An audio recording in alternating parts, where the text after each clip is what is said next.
सादर जय जिनेन्द्र। महाप्रज्ञ अष्टकम, रचयिता आचार्य श्री महाश्रमण जी। श्लोक नंबर 3। अर्थ। गभीरम साहित्यम सुमति विदुषाम प्रीति जनकम। आपका गंभीर साहित्य बुद्धिमान और विद्वान लोगों के लिए आह्लादजनक है।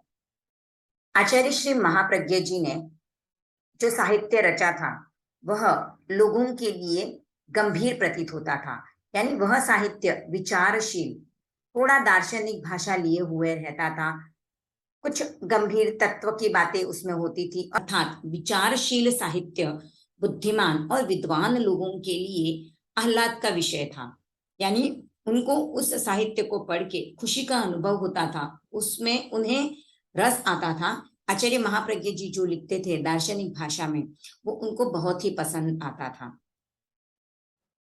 प्रदत्ते सौहित्यम पठन पर लोकाय विपुलम, तथा पठनशील व्यक्तियों को विपुल तृप्ति देता है।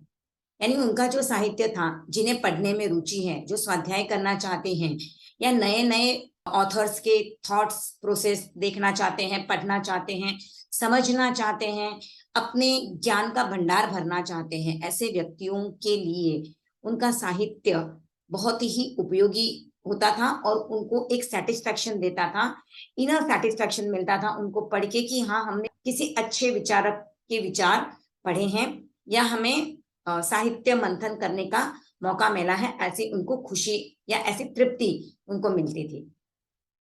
विशिष्ट श्लोकानां विरचन मकार्या शुकविना।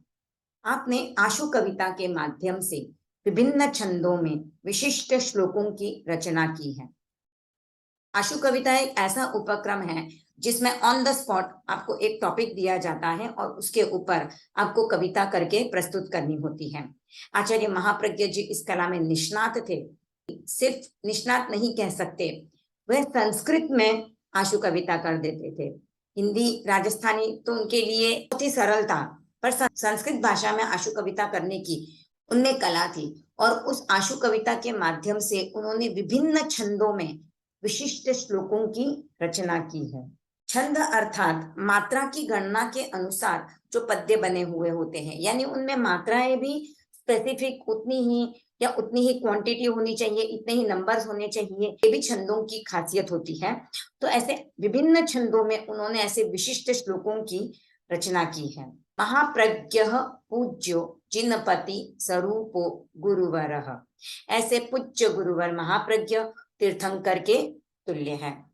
आचार्य श्री महाप्रज्ञ जी तीर्थंकर के समान आदरणीय है, वंदनीय है, क्योंकि आचार्य जो होते हैं वो तीर्थंकर के प्रतिनिधि होते हैं, इसलिए हम उनको तीर्थंकर की तरह आदरणीय वंदनीय मानते हैं। आचार्य महाप्रज्ञ जी का गंभीर साहित्य बुद्धिमान और विद्वान लोगों के लिए खुशी देने वाला और आशु कविता के धनी गुरुवर महाप्रज्ञ तीर्थंकर के समान आदरणीय और पूजनीय है।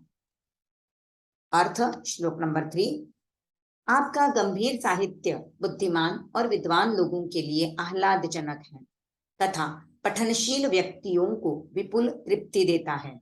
आपने आशु कविता के माध्यम से विभिन्न छंदों में विशिष्ट श्लोकों की रचना की है। ऐसे पूज्य गुरुवर महाप्रज्ञ तीर्थंकर के तुल्य है। मीनिंग। श्लोक number 3। Your considerate, serious literature is enjoyable for intelligent and learned people and gives great satisfaction to the people who read it. You have composed specific shloks in different verses through Ashu poetry. Such a revered Guru Mahapragya is equivalent to a Tirthankar.